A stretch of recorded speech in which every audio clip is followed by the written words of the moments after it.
வணக்கங்க. வாங்க உட்காருங்க. நீங்க? நான் மக்கள் குரல் பத்திரிகையில உதவி ஆசிரியையா இருக்கேன். அடுத்த வாரம் எங்க பத்திரிகையோட பொங்கல் மலர் வருது. அதுக்கு நான் என்ன செய்யணும்? உங்க கையால ஒரு வாழ்த்து செய்தி எழுதி கொடுக்கணும்.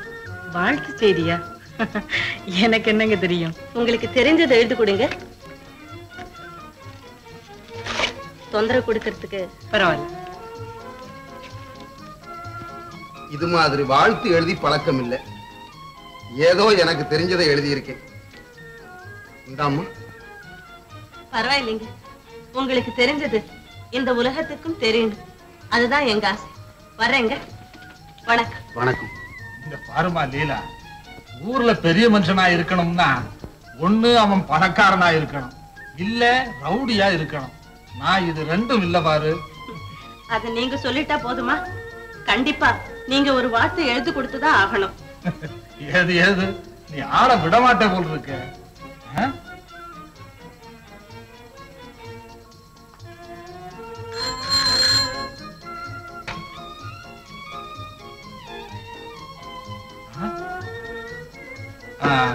நீ கொஞ்சம் வெளியே இருக்கியாமா? நான் எழுதி வந்துடுறேன்.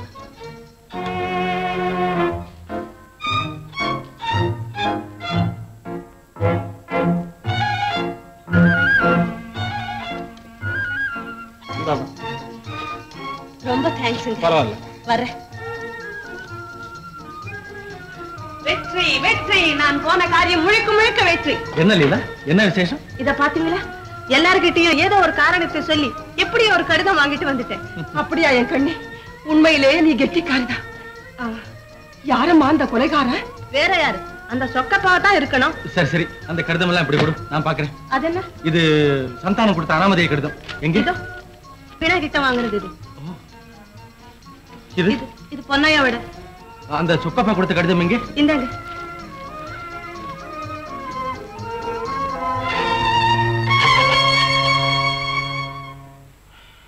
ஏன்பா கொலைகாரன் யாருன்னு தெரியலையா?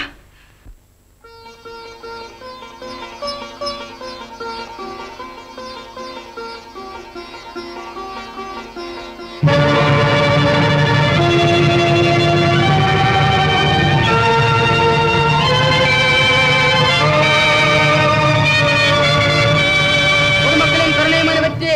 மோகனா கொலை வழக்கு மீண்டும் விசாரணைக்கு வருகிறது. மோகனா கொலை வழக்கு மீண்டும் விசாரணைக்கு வருகிறது. மோகனா கொலை வழக்கு மறுவிசாரணை. பொதுமக்கள் கோரிக்கை வெற்றி.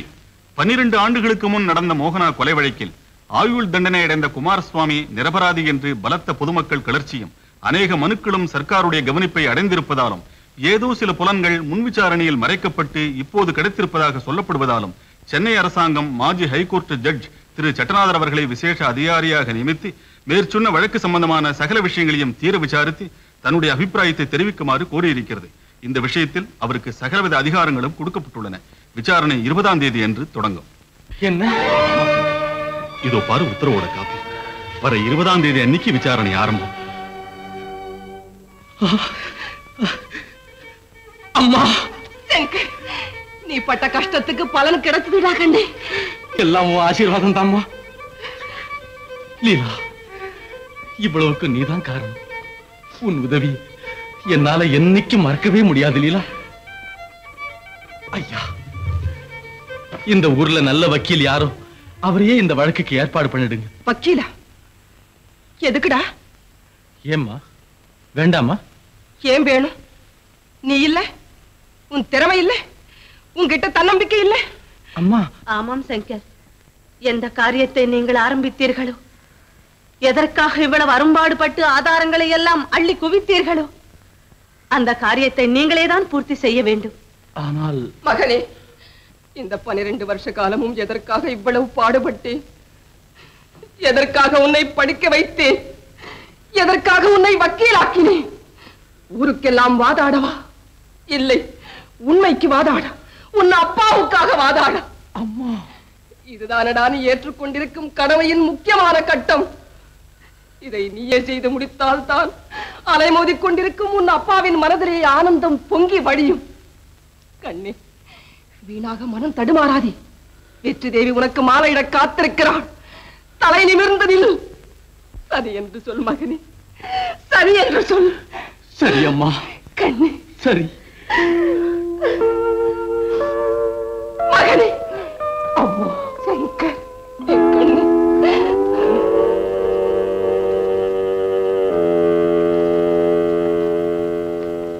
கேட்டீங்களா சமாச்சாரத்தை? ஊரெல்லாம் ஒரே அமளியா இருக்கு. வெளியே தலை காட்டவே முடியல. என் மானம் கப்பல் ஏறுது சார். எல்லாம் எனக்கு தெரியும். ஜனங்க அபிப்பிராயம் வெற்றி அடைஞ்சதுன்னு சந்தோஷப்படாம எதுக்கா இப்படி குதிக்கிற? என்ன இருந்தாலும் நேத்து வந்த ஒரு பொடிப்பைய இவ்வளவு பெரிய கலாட்டா பண்றதா சார்? நீங்க எனக்காகவாவது மறுபடியும் கேஸ்ல ஆஜராகி ஜெயிச்சு அந்த பொடிப்பைய முகத்துல கைய பூசணும் சார். உனக்காக வாதாடுறது என் வேலை இல்லை, உண்மைக்காக போராடுறதுதான் என் தொழில். வெற்றி நம்ம பக்கம்தான், நீ நிம்மதியா போ. என்னமோ சார், உங்களைத்தான் நம்பி இருக்கிறேன்.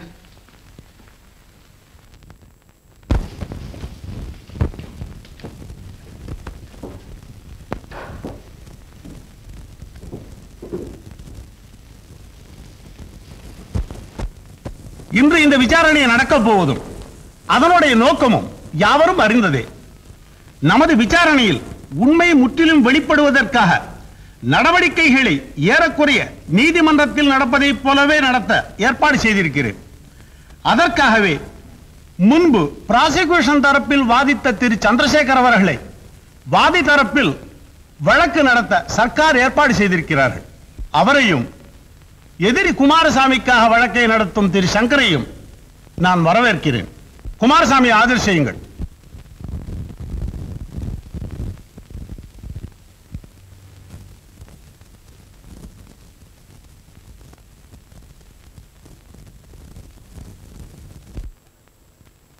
Mister Chandrasekar, what have you got to சே?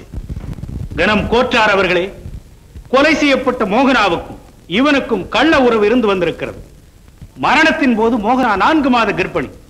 இதையெல்லாம் மனதில் வைத்து நான் 12 ஆண்டுகளுக்கு முன்பு ஜட்ஜி ஜூரிகள் முன்னிலையில் எதை சொன்னேனோ அதையே இன்றும் திருப்பிச் சொல்கிறேன். இதோ குற்றவாளி கூண்டிலே இருக்கும் இந்த குமாரசாமி தான் மோகனாவை கொலை செய்தவன். அன்பு, ஆசை, பாசம், இரக்கம், மனிதத்தன்மை எல்லாவற்றையும் உதறி தள்ளிவிட்டு அந்த அரியா பெண்ணை காதலிப்பது போல் பாசாங்கு செய்து ஏமாற்றி கற்பை அழித்ததுமல்லாமல் தான் தப்ப வேண்டும் என்ற ஒரே சுயநல நோக்கத்தோடு அவளை படுகொலையும் செய்திருக்கிறான். மிஸ்டர் சந்திரசேகர், நீதிமன்றத்து வாதம் உணர்ச்சிகளை தூண்டுவதாக இல்லாமல் நிதானமாகவே இருக்க வேண்டும். இதை தவிர வேற ஏதாவது சொல்ல போகிறீரா? எக்ஸ்கியூஸ் மீ மிலா, நான் இத்தோடு முடித்துக் கொள்கிறேன். பிறகு தேவையான போது தொடர்கிறேன். What is your case mister Shankar?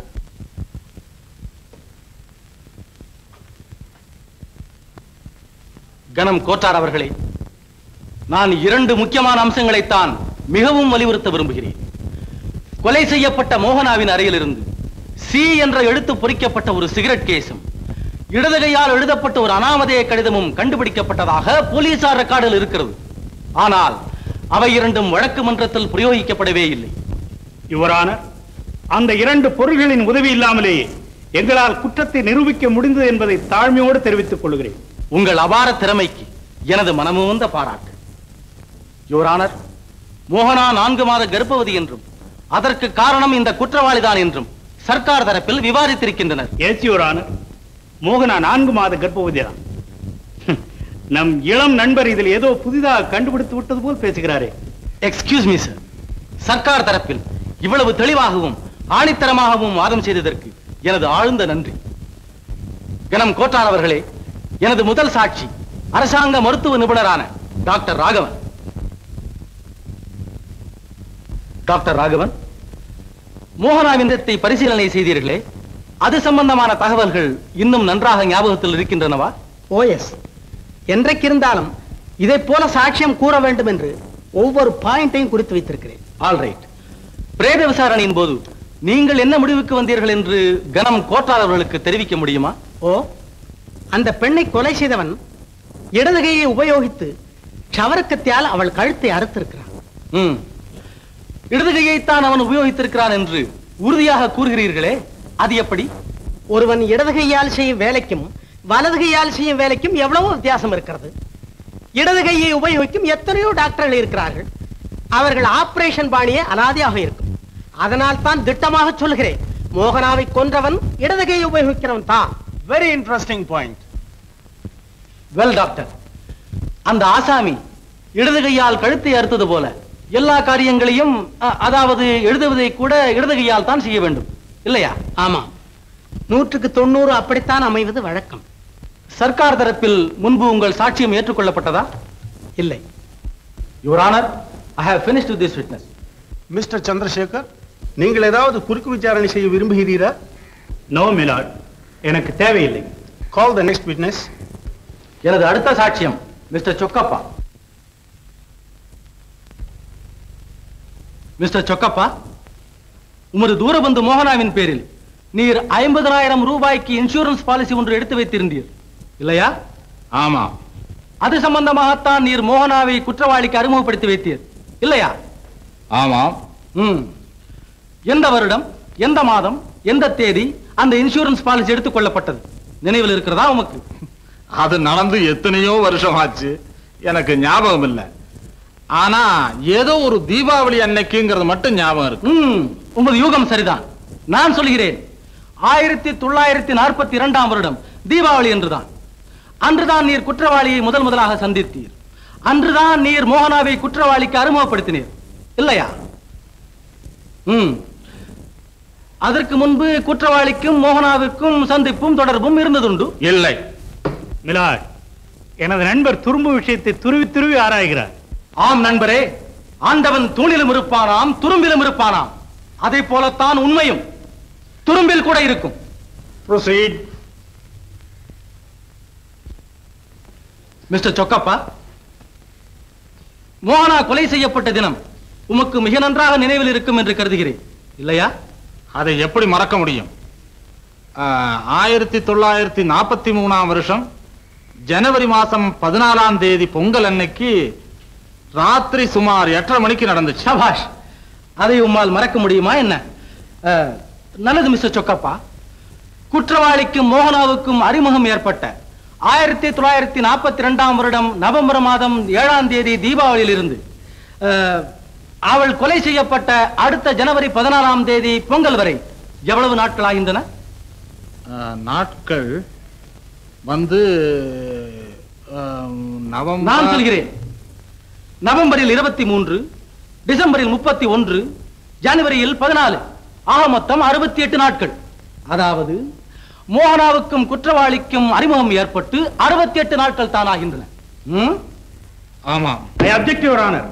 நம் நண்பர் தவறான தகவலை கிரகிப்பதற்காக சாட்சியின் வாயை தூண்டுகிறார். ஆமா, தோண்டினால் தான் தங்கம், மூழ்கினால் தான் முத்து. இந்த சாதாரண உண்மையை கூடவா மறைக்க பார்க்கிறீர்கள்? எனக்கு ஒன்றுமே புரியவில்லையே. யுவர் ஆனர், மோகனாவிற்கும் இதோ குற்றவாளி கூண்டில் நிற்கும் என் தந்தைக்கும் 68 நாள் சிநேகிதம் தான். நான் கேட்கிறேன், அவள் வயிற்றில் இருக்கும் 120 நாள் கர்ப்பத்திற்கு இவர் எப்படி பொறுப்பாளியாக இருக்க முடியும்? இதிலிருந்து மிக மிக நன்றாக தெரிகிறது, உண்மையில் கொலை செய்த அந்த மகாபாவியை மறைப்பதற்காக சர்க்கார் தரப்பு வக்கீல் தன் வாரத்திறமை என்னும் முகமூடி அணிந்து ஜட்ஜ் ஜூரிகளின் மனதை குழப்பி அவர்களை தவறான அனுமானத்திற்கு திருப்பி நீதியின் கண்களை மறைத்திருக்கிறார். ஆமாம் நீதிபதி அவர்களே, இவர் தவறிவிட்டார். மோகனாவின் கழுத்தை கத்தியால் அறுத்த அந்த ஆசாமி கூட அந்தோ பரிதாபம், இந்த கணக்கிலே இமாலய தவறு செய்து விட்டார். Order, order. The witness is examined, Your Honor. Mr. Chandrasekhar, no milord. call your next witness. எனது மூன்றாவது சாட்சி மிஸ் வீணா தேவி.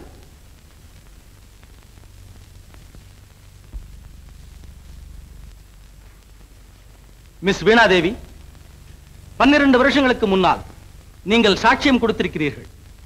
அதாவது மோகனாவை கொலை செய்துவிட்டு ஓடிய நபர் இவர்தான் என்று, இல்லையா? ஆமா. அப்பொழுது மணி சுமார் இரவு 8:30 இருக்கும் இல்லையா? ஆமா, அப்பதான் மணிக்குண்டுல 8:30 மணி அடிச்சது. அந்த இருட்டில் ஓடிய நபர் இவர்தான் என்று எப்படி கண்டுபிடித்தீர்கள்? இது என்ன கேள்வி? அவர் ஓடும்போது ரஸ்தா விளக்கு வெளிச்சத்தில் அவர் முகத்தை நான் நல்லா பார்த்தேன். நீங்கள் சொல்வது வடிகட்டிய பொய் என்கிறேன் நான். இல்ல, நான் சொல்றது நிஜம். இல்லை, பொய். அன்றிரவு அந்நேரத்தில் தெருவிளக்குகள் எதுவுமே எரியவில்லை. இல்ல, எரிஞ்சது. அந்த பிரகாசத்துல தான் அவர் முகத்தை நான் நல்லா பார்த்தேன். மிஸ் வீணா தேவி, கடைசி முறையாக உங்களை நான் எச்சரிக்கின்றேன். நீதிமன்றத்தின் முன்னால் பொய் சொல்வது பெரிய குற்றம். நான் ஒண்ணும் பொய் சொல்லல. கணம் கோட்டார் அவர்களே, மோகனா கொலை செய்யப்பட்ட வருஷம் ஜனவரி மாதம் 14ஆம் தேதி என்று பெருத்த மழை, இடி, மின்னல் காரணமாக இரவு 8 மணியிலிருந்து 9 மணி வரை திருச்சியில் தெரு விளக்குகள் எதுவுமே எரியவில்லை. இதற்கு ஆதாரமாக அன்றைய தின முனிசிபல் ரெக்கார்டை தங்கள் முன்னால் வைக்கின்றேன். பதில் சொல்லு. அன்று நீ கோர்ட்டில் கூறியது பொய் சாட்சிதான். அந்த இரவு நேரத்தில் உன்னால் அந்த கொலைகாரனை சரிவர பார்த்திருக்கவே முடியாது. மறுபடியும் அதே பொய்யை தான் சொல்ல போகிறாயா? இல்ல இல்ல, நான் அந்த ஆளை சரியா கவனிக்கலீங்க.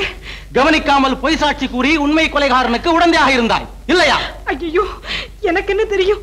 சொக்க பண்ண சொல்ல சொன்னாரு, நான் சொன்னேன். என்ன விட்டுருங்க. சபாஷ், அது போதும் எனக்கு. Your honour, I have finished with this witness. Mister Chandrasekhar.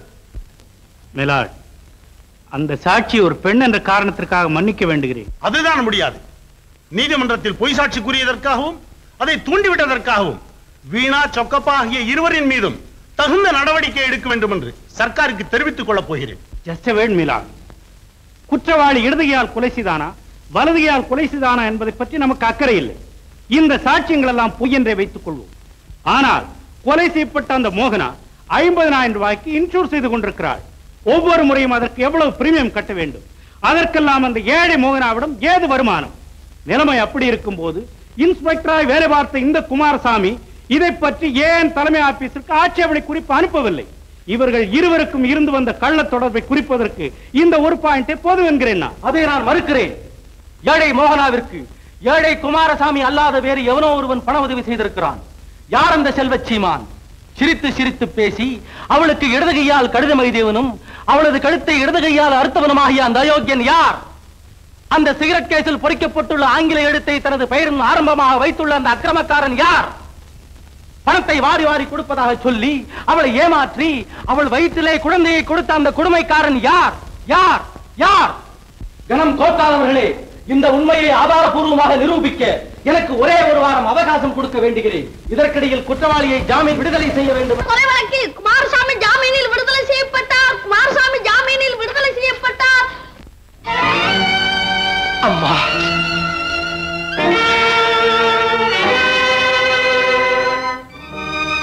Swami, Swami. Sir sir, எனக்கா விடுதலை? ஆமாப்பா. என்ன சார் இது அக்கிரமமா இருக்கு? இங்க இடம் வசதியா இருக்கு, என் மனசு நிம்மதியா இருக்கு, அதனால கண்டுபிடித்தேன் துப்பை அப்படின்னு ஒரு புத்தகம் எழுதலாம்னு இருந்தேன் சார். சார், இப்ப என்ன வெளியில அனுப்பிச்சிட்டாக்க அந்த புஸ்தகமே எழுத முடியாது சார். என்னை இங்க வச்சுக்க முடியாவிட்டாலும் அட்லீஸ்ட் அந்த ஆணுக்காவது அனுப்பிச்சிடுங்க சார். யாரா ஃபோன்? என்ன கூப்பிட்டீங்களா சார்? ஓஹோ, உங்களை சொன்னாரா சார்? என் லைஃப்ல நான் அந்தமான எப்ப சார் பார்க்க போறேன்? இதுதானே சார் சான்ஸ். 50 என்ன வெளியே போய் தள்ளப்பா. சார், என்ன ஒண்ணு தள்ள வேண்டாம், நானே போயிடுறேன் சார். மாப்பிள கொஞ்சம் பொறுத்துங்க, நானும் விடுதலை ஆயிட்டு உங்க கூட வந்துடுறேன். கேக்க நீர் இப்போ ஒண்ணு வர வேண்டாம் ஐயா, மீச முளைச்சப்பறம் வரும். வர்றேன் சார். மாப்பிள,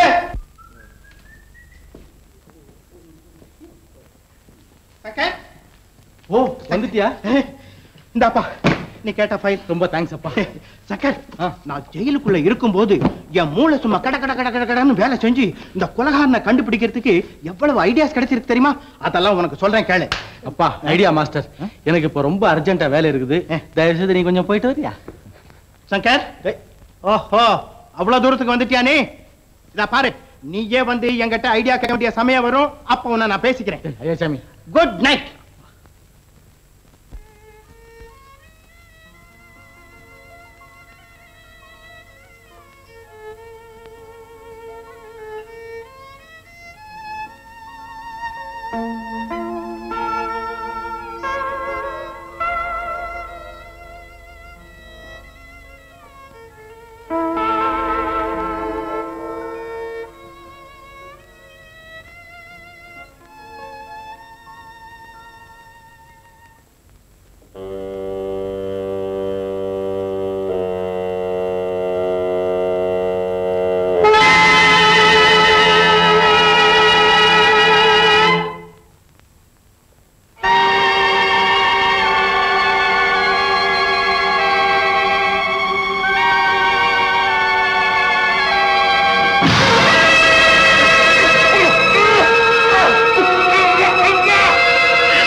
Mr. Shankar, call your next witness.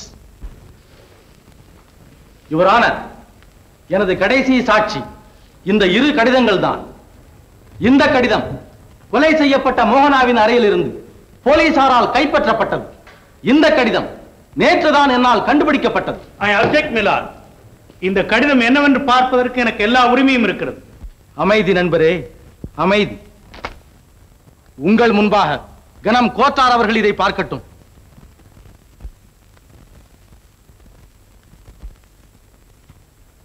ஆமாம், இவை ரெண்டும் ஒரே கையெழுத்து தான். மிஸ்டர் சங்கர், இதை எழுதியது யார்? சொல்கிறேன்.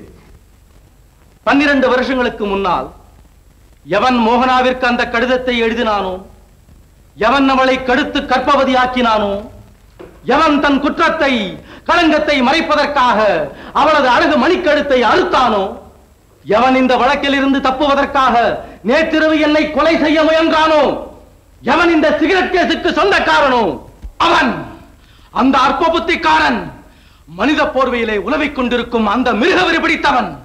அவன்தான் கொலைகாரன், அவன்தான் கொலைகாரன். கணம் கோட்டார் அவர்களே, நீங்கள் அவனை யார் என்று தெரிந்து கொள்ள வேண்டாமா? இதோ காட்டுகிறேன்.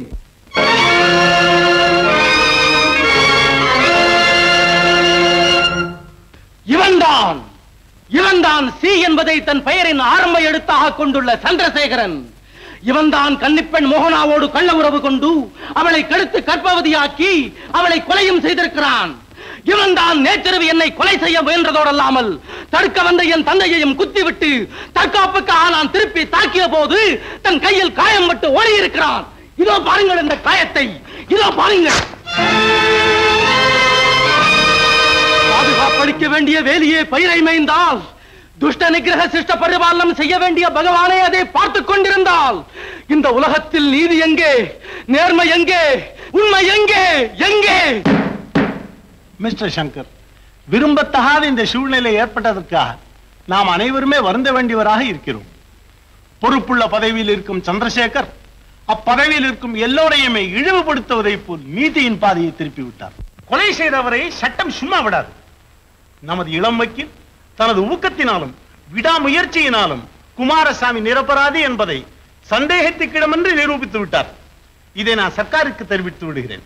மிஸ்டர் சங்கர், அரசாங்கத்தின் மறு உத்தரவு வரும் வரையில் உங்கள் பிதா உங்களிடமே அதே ஜாமீனில் இருக்கலாம்.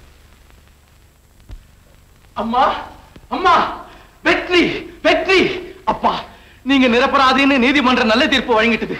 நேத்து உங்களை குத்திட்டு ஓடி போன அந்த சந்திரசேகரன் தான் மோகனாவை கொலை செய்தவன்னு நிரூபிச்சாச்சு. ஆமாப்பா, நீங்க நிரபராதி, நிரபராதி, நிரபராதி, நிரபராதி, நிரபராதி. நீ நிரபராதி, நீ நிரபராதி.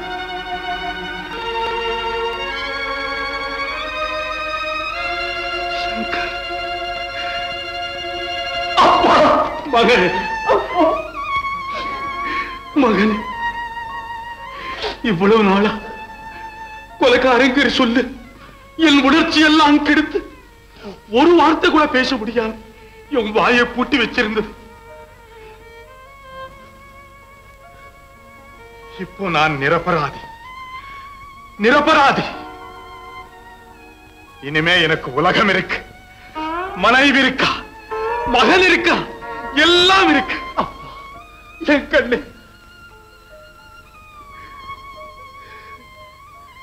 கல்லுடைச்ச இந்த கையால உன்னை கட்டி அணைக்க முடியும்னு நான் கனவுல கூட நினைக்கிறேடா. அப்பா, செல்வமே,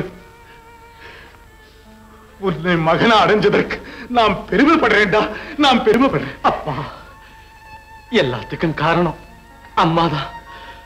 அவங்கதான் இதையெல்லாம் செய்து முடிக்கிறதுக்கு வேண்டிய தைரியத்தையும் பலத்தையும் எனக்கு கொடுத்தாங்க. உங்க அம்மாவை போல ஒரு புண்ணியவதையை மனைவியை அடைஞ்ச நான் பாக்கியசாலியடா, பெரிய பாக்கியசாலி. பொன்னம்மா, சுவாமி, அப்படி எல்லாம் சொல்லி எனக்கு இல்லாத பெருமையை கொடுக்காதீங்க. எல்லாத்துக்கும் காரணம் இவங்கதான். அதுவும் தப்பம்மா. லீலா இல்லைன்னா இந்த விவகாரமே எனக்கு தெரிஞ்சிருக்காதே. லீலா தான் இதுக்கெல்லாம் காரணம். ஆமாப்பா, எப்படியோ எல்லாருமா சேர்ந்து எனக்கு நல்ல தீர்ப்பு வாங்கி கொடுத்துட்டீங்க. இனி இவங்க 2 பேருக்கும் ஒரு நல்ல முடிவு சொல்லுங்க. இனிமே நம்ம பொறுப்பு அவங்க 2 பேரையும் ஒண்ணு சேர்த்து வைக்க வேண்டியதுதானே?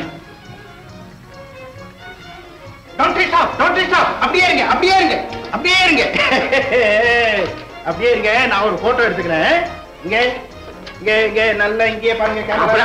நான் இந்த போட்டோல விழுந்துக்கிறேன் மாப்பிள்ள.